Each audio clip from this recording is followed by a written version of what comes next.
Naomi Oni before the attack that changed her life. And here, after acid had been thrown at her, blistering her face, hand and thigh. My face was black. My eyes were swollen. I was terrified.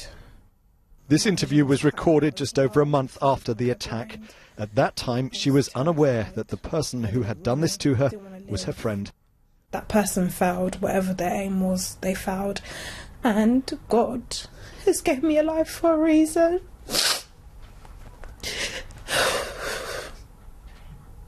That's what keeps me going. She was attacked on her way home after finishing a late shift at the store where she worked in a shopping centre in East London. First changing trains, then taking a bus. She believed she was alone. In fact, she was being followed. Naomi Oni got off at this stop, and as she walked along the street, she says she felt a presence behind her. When she turned, she saw a figure wearing a black veil staring at her. She then felt the acid being thrown into her face and ran home screaming. The figure she hadn't recognised, the woman responsible for the horrific injuries, was her friend, 21-year-old Mary Konye.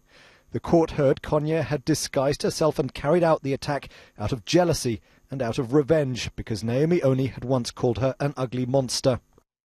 This CCTV footage proved to be a breakthrough for police. It shows Mary Konye following her friend home, wearing a niqab to cover her face.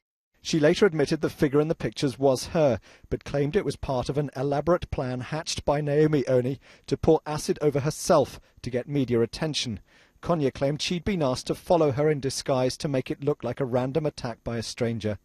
But that explanation was a lie. Konye was responsible for attacking her friend.